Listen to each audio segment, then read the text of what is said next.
The Iron Maiden, a coffin of spikes and silence. What kind of twisted imagination crafts a tomb that doesn't just confine its victim, but impales them with cold, merciless iron from every side? The Iron Maiden, or Eiserne Jungfrau as it was later called, looms as a haunting symbol of medieval cruelty. Its spiked embrace shrouded in a chilling blend of fear, myth, and historical ambiguity.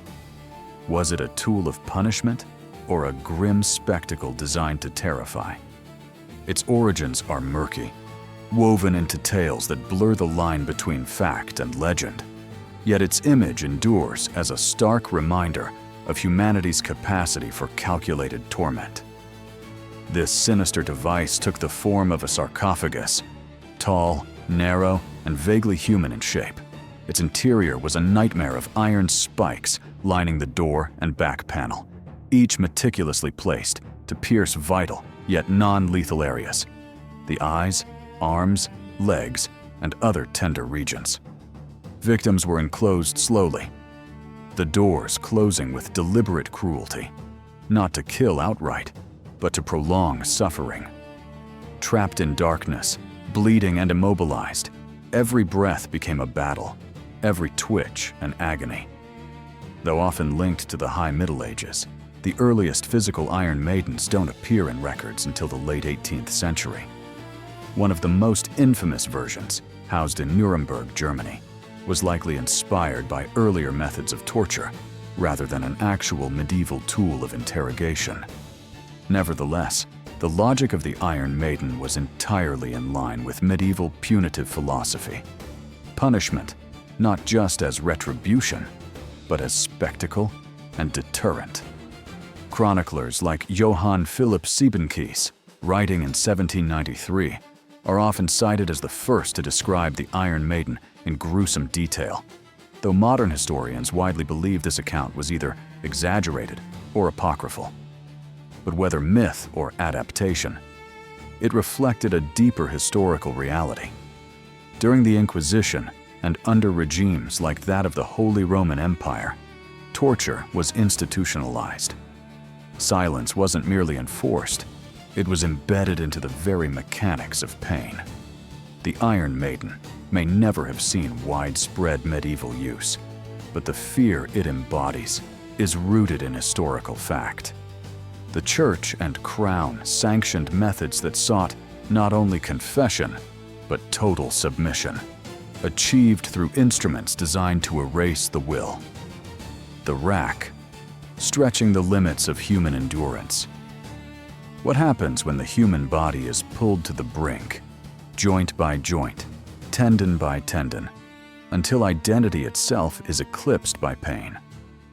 The rack, known in various regions simply as the stretching frame, was not a relic of fiction, but a tool employed with chilling purpose across Europe, particularly from the late 13th century through the early modern period.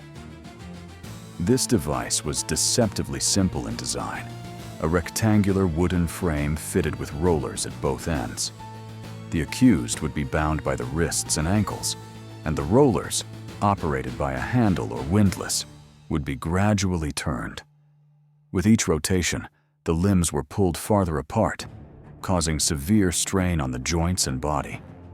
Shoulders, hips, and knees were forced beyond their limits, often resulting in dislocations and lasting harm. It was not designed to kill quickly. Instead, it wore a person down incrementally, physically shattered, yet still conscious.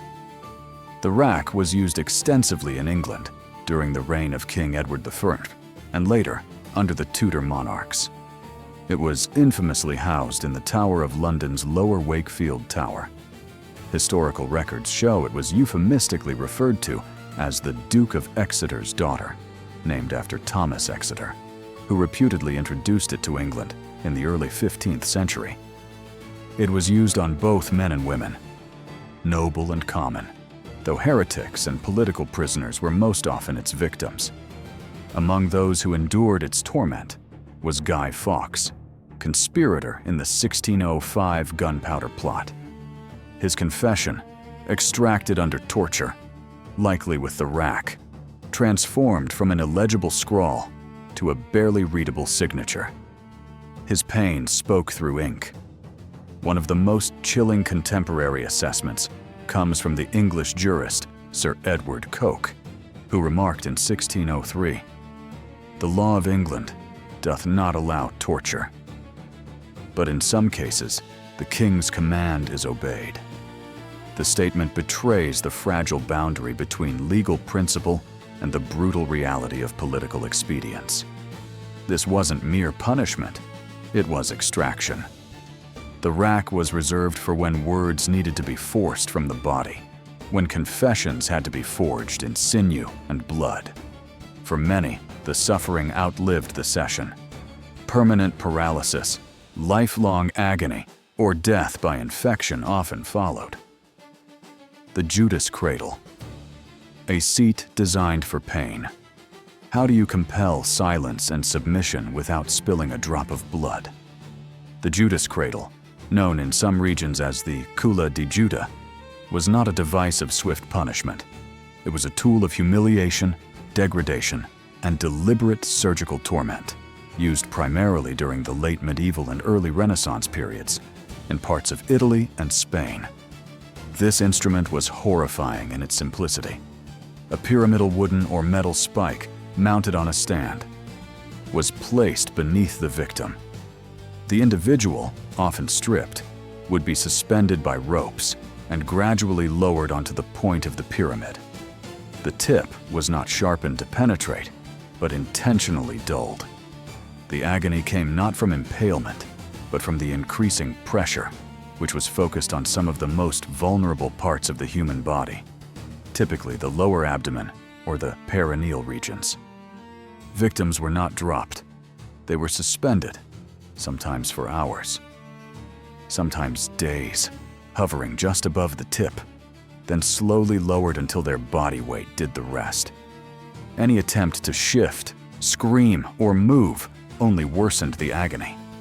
It was a punishment designed to break, not to kill, though death by infection or internal injury often followed in the days after. While records of this device's specific use are sparse compared to others like the rack, mentions appear in connection to inquisitorial procedures conducted under the Spanish Inquisition, particularly during the 15th and 16th centuries. Confessions were prized, and pain was a means to that end.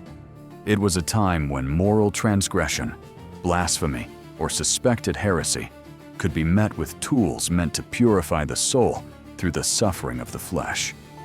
Contemporary observers did not always leave direct quotes regarding the Judas cradle, but the Malleus Maleficarum, a 1487 manual for inquisitors, laid bare the mindset of the time.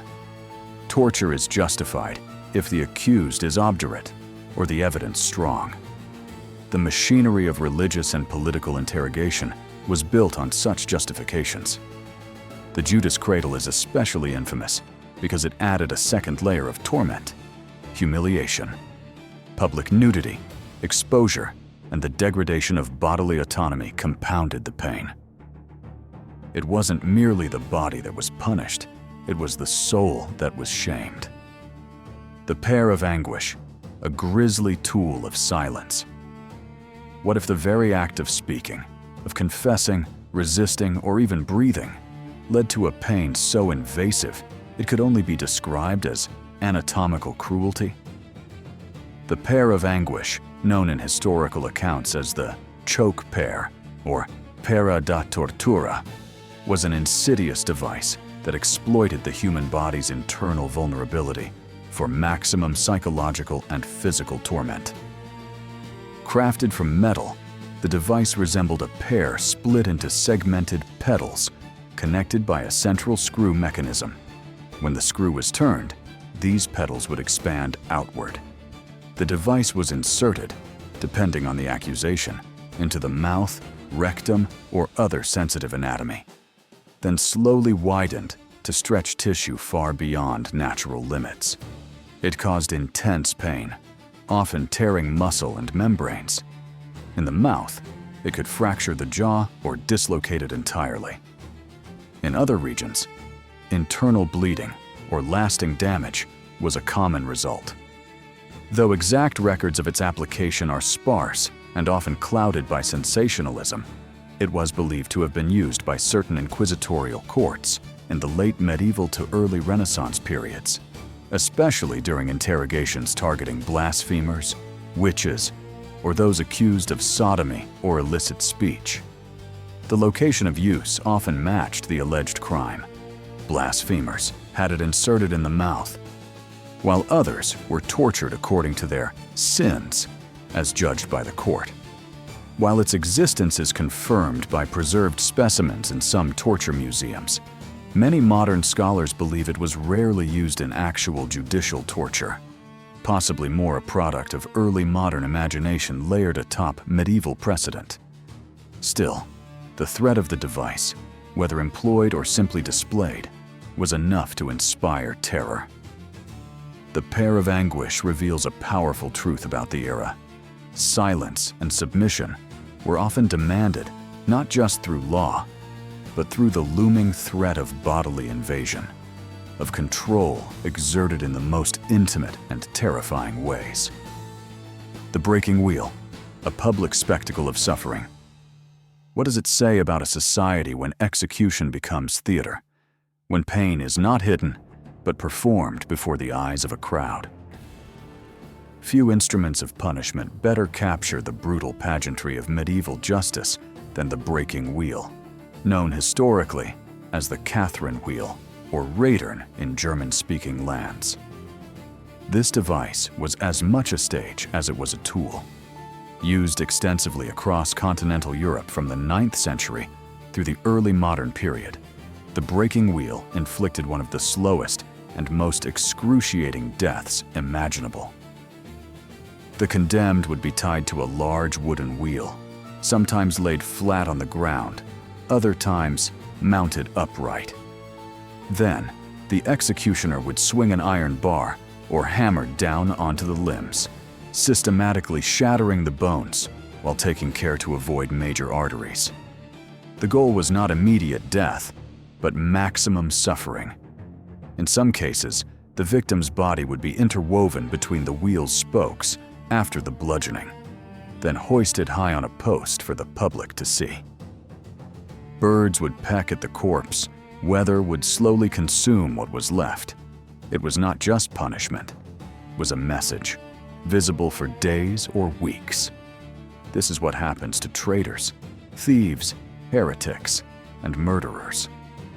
One of the most notorious recorded executions by wheel occurred in 1581 in Münster, Germany, where the criminal Peter Stump, accused of witchcraft and cannibalism, was broken on the wheel in full view of the townspeople.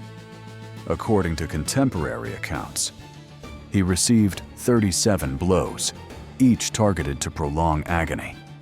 It was, like many such executions, preceded by torture and followed by dismemberment. While some Christian saints were mythologized as surviving the wheel, Saint Catherine of Alexandria being the most famous, after whom the device was later nicknamed, the reality was far grimmer. Breaking on the wheel was not just legal, it was codified in secular laws across the Holy Roman Empire and France.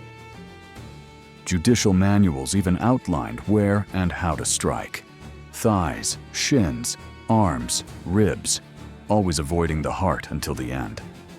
The French jurist Jean Baudin, writing in the late 16th century, called it a necessary terror, ordained not by cruelty, but by justice. Such was the justification, that horrific death served the higher order of stability. These tools did more than punish individuals. They revealed the boundaries of justice and the willingness of authority to cross those lines when truth, conformity, or dominance demanded it. From the iron embrace of the maiden to the shattered limbs on the wheel, we witness not only cruelty, but the terrifying rationalization of cruelty within legal and religious systems. It is a legacy that forces us to ask, when fear becomes policy, what becomes of humanity? History is not a closed chapter, it is a mirror. These instruments of torment are long silent, yet their shadow stretches across time. They challenge us to consider how far civilization is willing to go when silence is prized over truth, when punishment replaces understanding, and when power speaks through pain. Comment below with your thoughts. Can true justice exist in any system that once relied on fear to enforce obedience? As we reflect on the horrors inflicted in the name of order, let the words of the 16th century jurist Andrea Alciatto, a critic of judicial torture, be the final echo. Torture is a dangerous invention and wholly unreliable. It confounds the innocent. It does not convict the guilty.